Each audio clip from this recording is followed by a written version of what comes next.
What's going on, guys? Welcome to In the Zone. I'm your host, Garrison Roy. And this is where we come in and talk about being in the strike zone as far as skill acquisition, being in the zone mentally, and also different training zones. And this one will be a little bit out of the zone, but still more so on the training and research side. But if you are unfamiliar with this podcast, we have several different types of segments. We have rants and mental minutes. Those are usually really short for me going on tangents or just giving you some mental game hacks. I have the full length interview, which we have today, and then deep dive educational ones where we kind of go in and break down either some research or things that are more complex topics. But if you have any questions or guests that you want on the podcast, you can email that in. It's in the zone podcast 123 at gmail.com.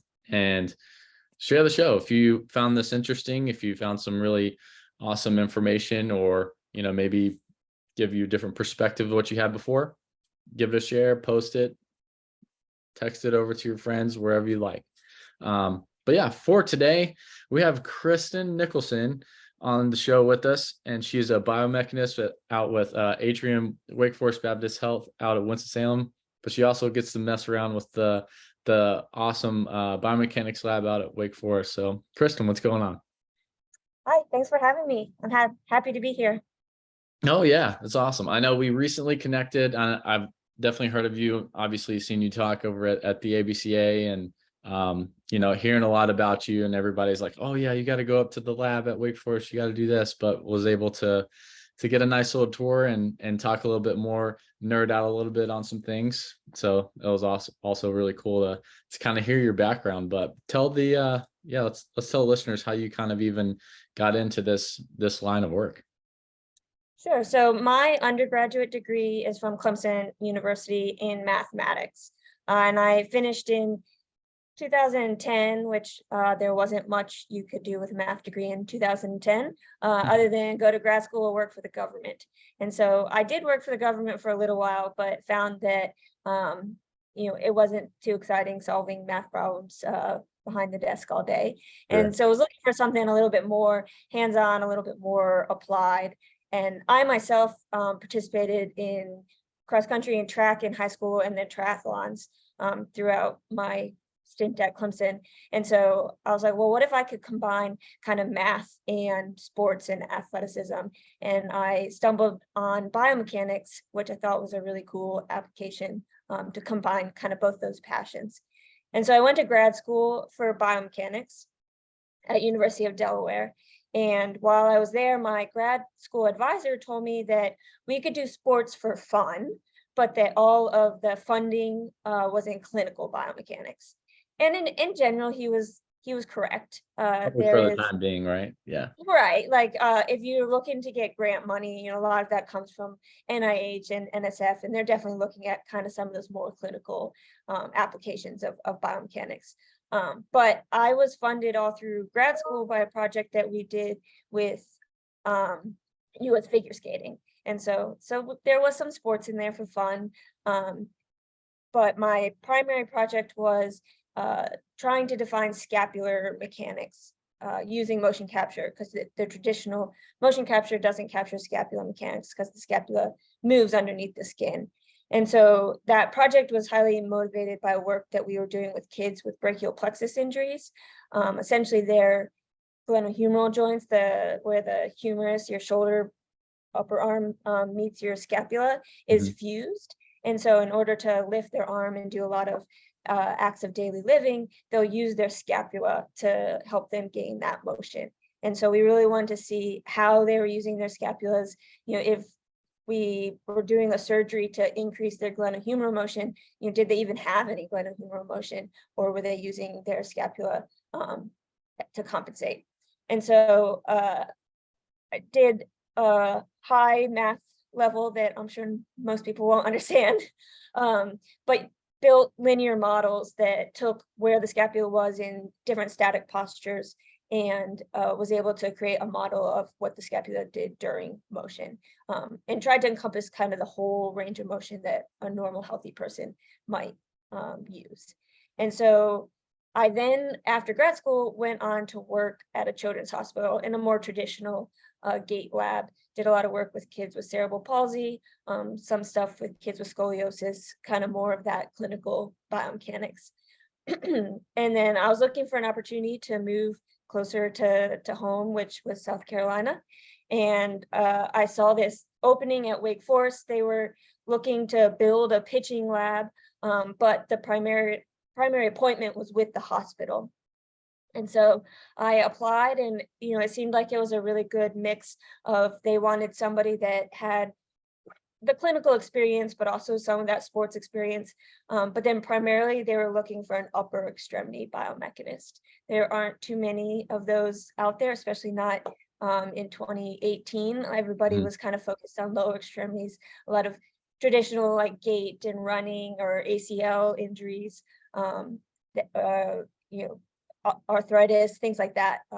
And very few people were well versed in the upper extremity. And so they decided that my background suited me well for what they were trying to build here. And so I was hired in 2018. And I feel like I really got in kind of the forefront of the explosion of baseball biomechanics. Now you can find people who have specific background and experience in baseball biomechanics. But in 2018, those people were few and far between. And so I kind of got lucky getting my foot in the door here. And now I still do some clinical biomechanics every now and then, but primarily run the pitching lab and get to work with the baseball players and just the public baseball community in general. So. Oh yeah, it's really cool. I mean, going back to the very first part, you were like, hey, I was doing mathematics. And if normal kid in class, is probably listening to this, he's like, hey, like, what can you do with the math degree? Well, it's actually pretty cool opportunity and still stay in sports too. So with your, I guess, research through the scapular mechanics, that's, I think, really intrigued me. And like you mentioned, not very many people specialize in the upper extremity because, a lot of the money is in the knees, the ankles, the hips, right? And that's usually the ones people are using the most. But, unless they can't fully reach overhead and grab some things from the shelf, like that's an easy fix. They just pull things down, right? Or have some other devices to help them out. But general gait and walking and stuff like that's very well versed. But with something that's floating like the scapula, and it has a lot of other intricacies with it, how it goes with the clavicle, how it interacts with the humerus, and especially high velocity throwing, such as baseball or javelin or what have you, right? Those are definitely something that a lot of folks, I don't want to say misunderstand, but they might have a misconception of how some of these parts work together. So what would you say, I guess, is just from you going from the clinical side to the baseball side, like what are some things that there may be some of that misunderstanding or misconceptions from what actually does happen? Yeah, I don't know how much of it is a misunderstanding or misconception, or that it's just the shoulder is much more complicated than Sure.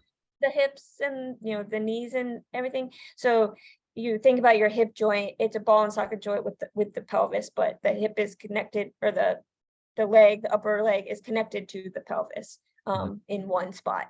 But your upper arm, your humerus, is not actually connected to your trunk at all. It's connected to the scapula, which is then connected to the clavicle, which is then connected to your trunk, here at your sternum. And so all three of those, bones are working together to provide the motion of the arm. But what we're really capturing when we look at upper extremity mechanics is just where the upper arm is in relationship to the trunk. And so it's really hard to get a full understanding of what's going on when you're just looking at, well, where's the arm in relationship to the trunk? We talk about maximum external rotation, and we're just measuring how far it's actually rotating association to the trunk, but really, that whatever max external rotation you're reaching is also some scapular retraction and also some, thoracic bending, and all of those go into that angle. And it's not purely just, how much that bone is able to rotate in the socket joint like a hip would be. And so if you're limited in external rotation, it could be because your rotator cuff is tight and you don't have the actual glenohumeral rotation, or it could be that your T-spine isn't mobile and so you aren't able to get mobility there, or it could be a clavicle issue, which nobody's really looking at the clavicle as a player in the shoulder at all. And so I think a first step to like a better understanding would be the ability to actually measure where the scapula is. And if you can measure where the scapula is, then you can actually measure that glenohumeral motion rather than just the humeral thoracic, or where the arm is in relationship to the trunk. Oh yeah, no, and that was kind of what I was alluding to in that question. I was like, hey, like it's more than just external rotation of the humerus. That you have that clavicle and the scapula actually assisting T-spine rotation, like you mentioned. So if you're limited in any of those, or if any of that is stuck, yeah, you're definitely going to be compensating with other range of motion, which I think does kind of allude a little bit to what you were mentioning earlier about, just the general goal of the lab that you guys have is, hey, like we're trying to prevent some injuries and try to find, efficiency. Not saying that there's like a one size fits all model in any way, right? But it's like, hey, like what are some parameters? And I'm just speaking from what I'm understanding, but you can insert, what other goals you guys have, but what are those kind of like guardrails, like what's a red flag and then like what's not, or how are you guys identifying as what's efficient and what's not? Yeah, so as you alluded, we like to say that the goal of the lab is kind of to define pitching efficiency, so increased performance with decreased arm stress or injury risk. But we also don't think that there's like one standard way to be efficient. And so when we evaluate guys, we definitely look at them on an individual basis. Everybody gets a really in-depth full report, and there are like norms for their playing level. But there's very few of those that I actually like look at the norms. The rest of them, I just look at whether or not they're kind of in that zone for what we think is safe mechanics or efficient mechanics. So the things that I do look at whether or not they're in the norms tend to be the things that are more on the performance side. So like pelvis rotation velocity, trunk rotation velocity, shoulder rotation velocity, things like that. See if they're kind of in line with their peers, or if that's an area of improvement. Other things that we don't necessarily look at norms, but look at like the safe range, is things like shoulder abduction at foot strike and ball release, or more specifically, the arm path between foot strike and ball release. And then elbow flexion at foot strike and maximum external rotation, and trunk, tilt and knee extension, different things like that. We have found that the number one influencer of arm stress is ball velocity. Go figure. So the faster you're pitching, the more stress you're putting on your elbow and your shoulder. However, we have identified several pitchers who have high velocity while still maintaining low or safe elbow varus torques and shoulder distraction forces. So there are other mechanics that influence those. Elbow flexion angle being a big one for the elbow varus torque, and then shoulder abduction, and like the amount of shoulder abduction you have between foot strike and ball release is key to shoulder distraction force. Yeah, no, that's a great point. I think, circling back a little bit before we bounce into shoulder distraction force and whatnot. I love what you said, where you're like, hey, like we don't have one particular like linear model for pitching, because everybody's going to move a little bit differently in their authentic self, right? But the more data you guys collect, the more you're probably getting of a pitcher is like, hey, like this is a little bit more of a red flag, or like your pelvic velocity is slowed down tremendously, which is why your performance may be down, or hey, this could be an indicator where you're compensating elsewhere. could possibly lead to an injury. So, have certain things like that pop up, I think are definitely valuable information to have there. And I do want to kind of go on a tangent here for a little bit, so bear with me.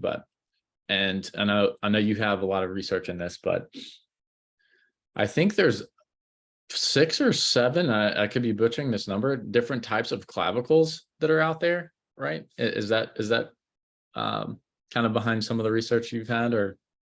Uh, I don't know. I mean, I believe you, but that's not something specifically that I've kind of looked Oh yeah, into, mostly focusing on the scapula. I will say that with the scapula, part of my thesis, we scanned a bunch of real like cadaver scapulas. yeah, They were just the bones, they weren't like the full cadaver. right. To use for like the matching technique that I then went on to use for my dissertation. And I think I had between like 15 and 20 different scapulas, and they were all like of various sizes and shapes and everything, which then is going to affect the muscle arms and the tendons and how they attach. So certainly if there's different clavicles as well, that could influence the way that your shoulder moves. And yeah, so Sure. No, it would be really cool to have some type of models where like you take some measurements, not like completely take the scapula out, but you're like, hey, like here are the processes that are sticking out, and then kind of how those are in relation to, like you said, the tendons and muscles, and any other connective tissue that could be influencing like how that moves. It actually would be kind of cool. And one thing that I think you mentioned here, because we were talking about just how everything unwinds through shoulder horizontal abduction, and then how the arm path moves from there. And a lot of people are, they look at wrist velocity, or they look at a bunch of other things, but what would you say is other than ball velocity itself, is there any kinematic sequence or velocity that you think would be like, oh hey, like just kind of for simplicity's sake, like the pelvis goes, then the torso, then the shoulders, then the humerus, and then the hand? Like, do you see any off where there might be guys who are compensating or maybe injured when their velocity is not as fast, and you see some of the differences in those velocities? yeah, Or timing maybe someone timing more. is definitely a big thing that we look at. We want it in the right order. Like you said, you want pelvis velocity first, and then trunk velocity to peak, and then your shoulder rotation velocity to peak. And so if usually that it's the disconnect is between the pelvis and the trunk. Sometimes the trunk peaks before the pelvis. A lot of times they kind of just go at the same time. And so we like to see at least 30 milliseconds of time between when the pelvis reaches peak velocity and when the trunk reaches peak velocity. And so we do see that the ones that have less, the timing is then messed up, and it kind of throws off their whole entire pitch. Another thing in terms of timing that we look at that isn't as specific as like the rotational velocities or the peak rotational velocity, but we look at when their arm flips up. And if they're late flipping their arm up, that usually increases the shoulder distraction force a lot as well, because then rather than using gravity and momentum to push the arm back, they're having to fight against it to flip the arm up and push it back while they're continuing through their pitching cycle. And so having the arm flipped up between 60 and 90 degrees by foot strike is another thing that we look at, and is an easy thing to kind of influence, that then influences a lot later down the chain. Oh yeah, and then even ball flight after that, right? Like after they let Yeah. go of it, like how it moves and does all that.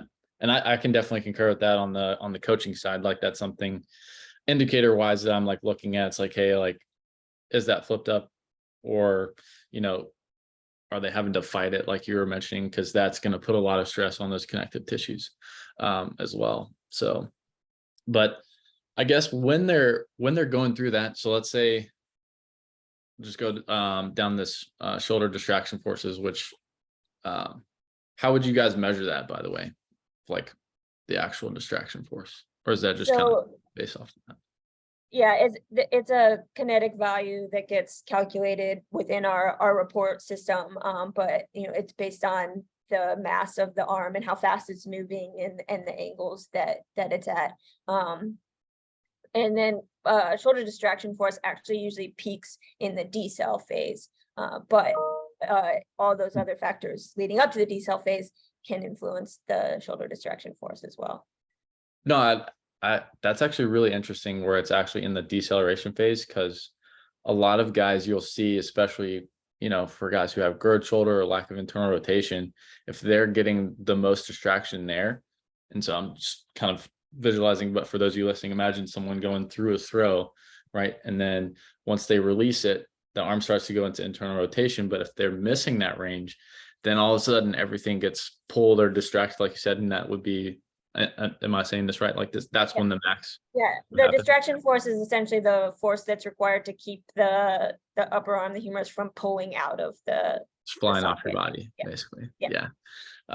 Which is really interesting to me, because that also, I think, is an indicator of a lot of guys, especially if they're feeling bicep stress. Like that's probably going to be the first thing that they'll feel if they're lacking some internal rotation. And obviously, getting more into the anatomical side, that bicep is connecting to the labrum, right? So you could have certain things like, obviously the biceps probably going to be the first thing to protect it, but after that, then it would probably start to fray at that too. So, it's also really, a tricky really thing. Like they do a lot of warm-ups and a lot of arm care and a lot of plyos, but those are all kind of focusing on that cocking and then acceleration phase.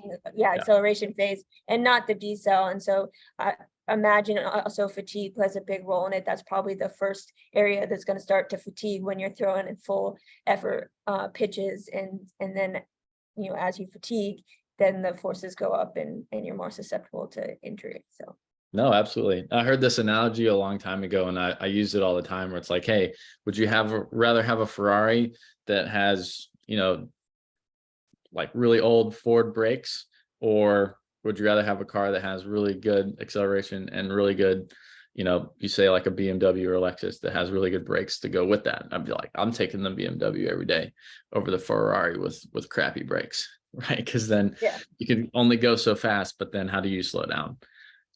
And you're only going to probably go as fast as you will allow those brakes to go, right? So, or else you'll crash.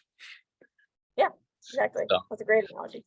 No, yeah, but no, that's actually really interesting to kind of hear that that's kind of validated with some data there, which is really cool.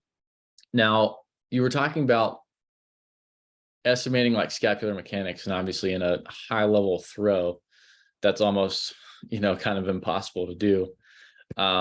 But you guys tried to kind of estimate it. So you're taking some static, just movements of the scap, right? And then so my dissertation work was on healthy adults trying to kind of estimate scapular kinematics throughout an entire range of motion. So we looked at like the extremes of flexion, extension, horizontal abduction, horizontal adduction, internal external rotation, but then also some like non-planar motions and acts of daily living, like putting your hand to your mouth or behind your head.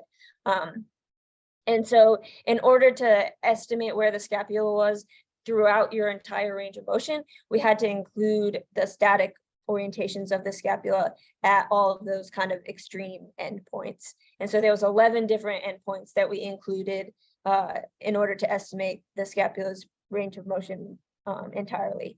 And so we tried to translate that same concept into the baseball pitch.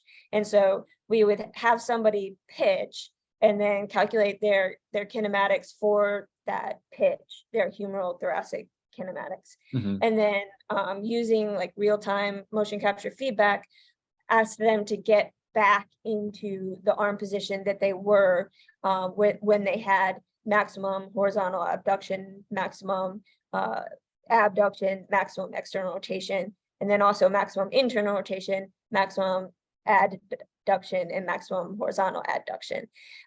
And so that represented 6 different points in their pitching cycle. And then you could, statically measure the scapula in those 6 different positions to then build the equation, the linear the regressions that would map where the scapula was during the motion.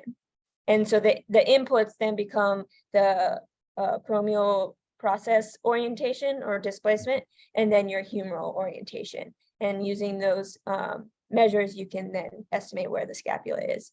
And so the only problem with this technique was that guys can't statically get into the same maximum horizontal abduction or maximum external rotation. And so we had to back those off a little bit to a point where they could get statically.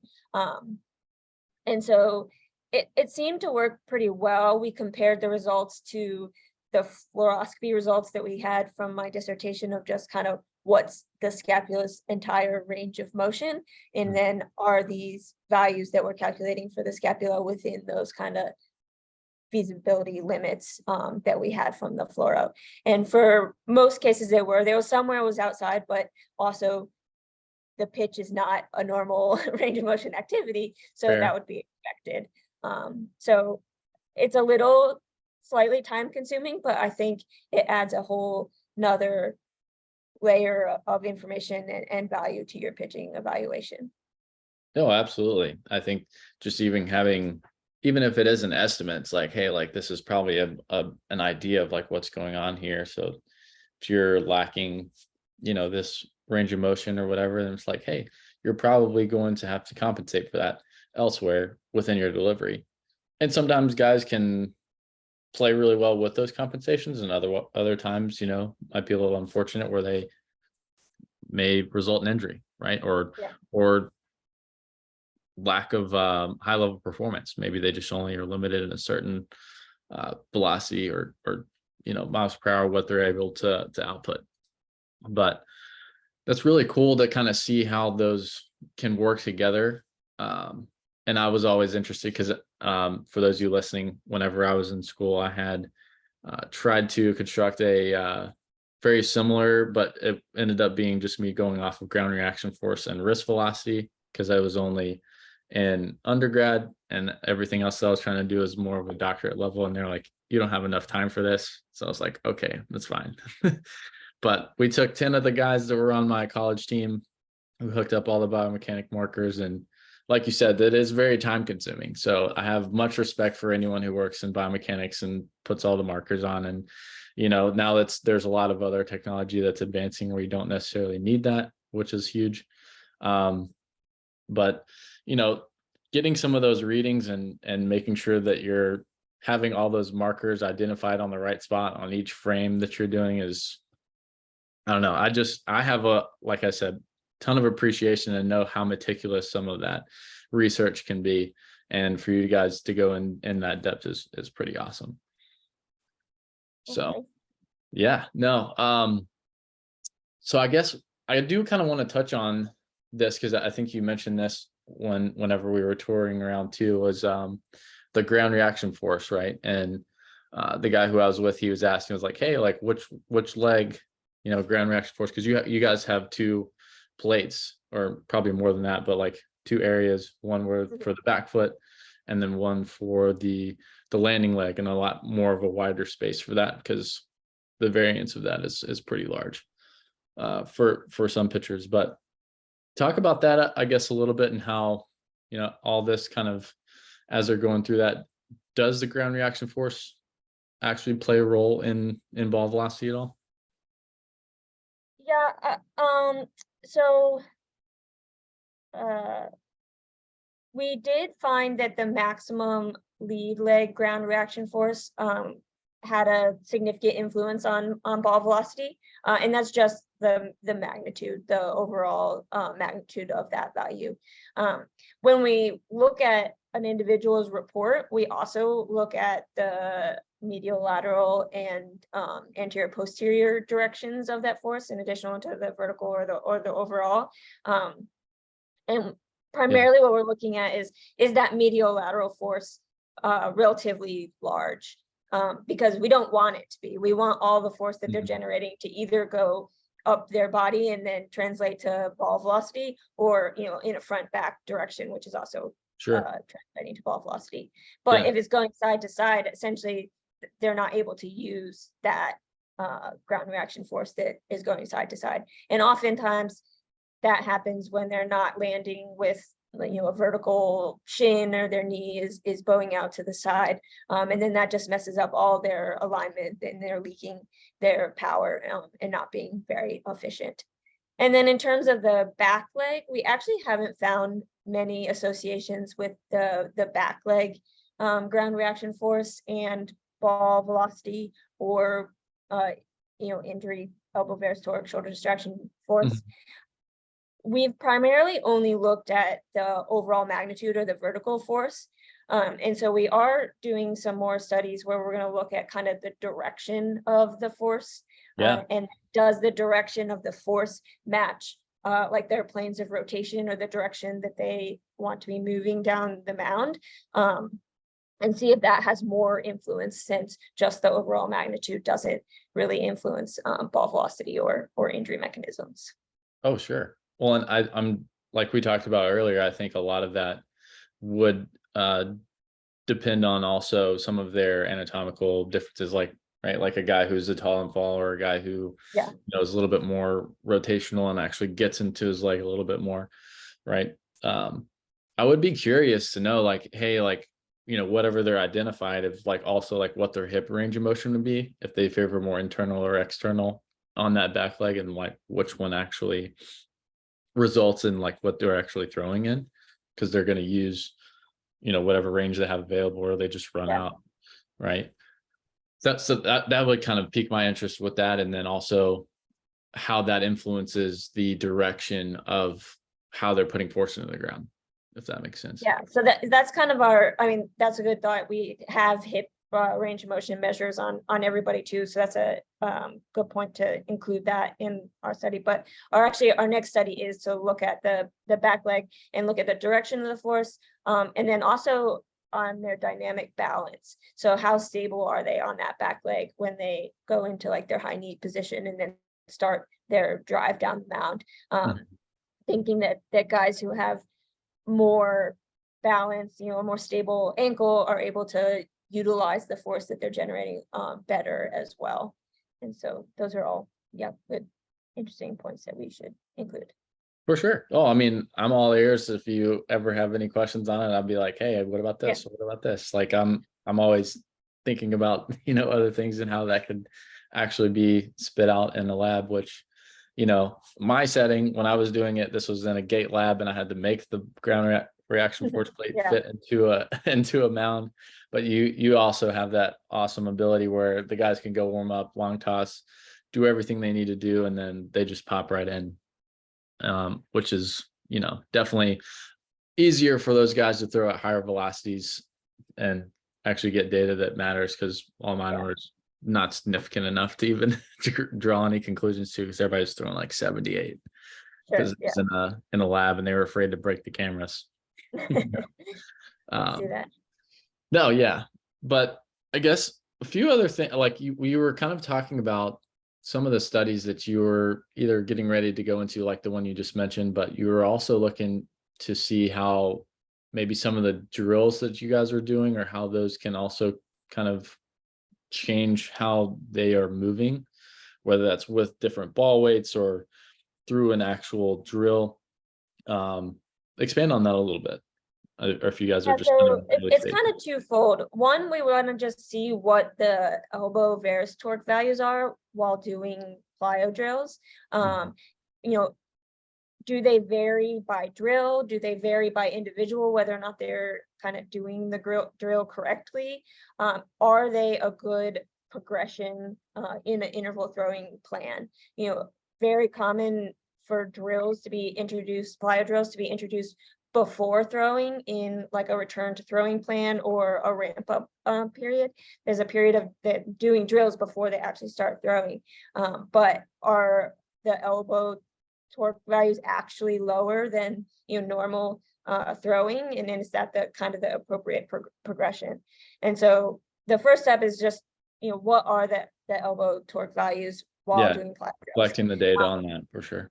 And then we also want to do motion capture on the drills, to decide again, do those values change when the player is doing the drill correctly or incorrectly? And if you change, their mechanics of the drill, does that affect the goals of the drill? Like if the drill is to increase external rotation, shoulder external rotation, can you influence that by doing it correctly? Or if the drill is to increase, trunk rotational velocity or timing or things like that, are they doing what they are supposed to be doing? And then can you influence them if you are doing the drill correctly or incorrectly? Sure, yeah. Well, and a lot of that kind of alludes to, and this is something that's kind of not as measurable, but like their intention of like what they're trying to do, right? So like, it's like, hey, are you trying to throw this like a curveball? Are you trying to throw this with less intensity? That can also obviously influence like what stress the elbow is going to do. But you might, I don't know, there might be some findings there where it's like, hey, whenever they try to throw this with this drill at X amount, it's actually a lot higher of a torque, or maybe it's a lot less whenever they drop down. And I would actually be interested, obviously not with, guys who are rehabbing, but like you have those, plyometric, more like rehab plyo drills, not the ones that you would throw plyo balls like you throw into a wall, like guys, but you'd have that, and how those stresses on the elbow compared to once they start to throw. Like, is that actually preparing the tissue, or is there some of those more stressful or less stressful, and then all of a sudden you see like a massive jump of the stress? And that's what I've kind of had an understanding of, is like they go from a little bit to then a whole lot. So then it's like, almost too much to a degree. Like obviously you want to have incremental, progressive overload on that. But that would just be something, again, probably years down the road to be able to get to. But how those kind of compare, and then also the differences of doing a drill on the flat ground, because I actually didn't know this. You guys can move the cameras out and around, which is pretty neat. But then maybe they're doing one drill on the flat ground, and then once they hop on the mound and they do the same thing, what the difference in the stress is for that. That would be kind of cool too. But that'd probably be a study within the study itself, I guess. Yeah, really cool. Well, Kristen, I do want to be respectful of your time. I don't want to take you too much longer, but what are some other things, if you want to leave with any of the listeners here, of like, hey, like, what is a way that they can get in touch with either bringing their kid in to go through the biomechanics lab, or any additional comments, or maybe even pose it to some other people who are out there researching, doing biomechanical stuff, and be like, hey, like, maybe you guys should check this out, or check this out. Well, first, we all went through my background, and I said it was math and then scapular mechanics, and I did triathlons and cross country. So the last 4 years have really been a crazy learning process for me as far as baseball. I didn't have any baseball really experience ahead of that. And then you kind of alluded to it a little bit earlier, but I'm really good at solving problems, but my strong suit is not necessarily coming up with the questions and the problems to solve. And so I'm always looking for people who want to pose the questions for things that we can look into in the lab using our tech and our expertise. So if anybody has any burning questions that they've always wondered that could maybe be explored with motion capture, whether that's a performance question or an injury question, I'm always welcome any questions that people have that we can explore. And then secondly, we do offer pitching evaluations to anybody that wants to come and get a pitching evaluation, and we really try to tackle two goals with those pitching evaluations: increase performance, but also avoid injury. But then all of that information helps us as well. That's what we're using to kind of put out some of these publications and research to hopefully improve the game of baseball. And so if you're interested in getting a pitching evaluation, we have a website, wakeforestpitchinglab.com, where you can sign up for an evaluation. or you can contact us through the website to ask more details or work out a different kind of time, or if you have a group that you want to bring, something like that. Awesome. I love it. I love it. Well, Kristen, I can tell you're really passionate about all this and what you do. And it's really awesome to watch you guys, because I know your main mission is to help improve the game. So but yeah, appreciate you coming on, and I definitely will fill you in on any of the questions that I have that Yeah, are definitely. in my head all the time. So Yeah, I'm excited. awesome. Well, yeah, those for you listening, appreciate you tuning in, and stay in the zone.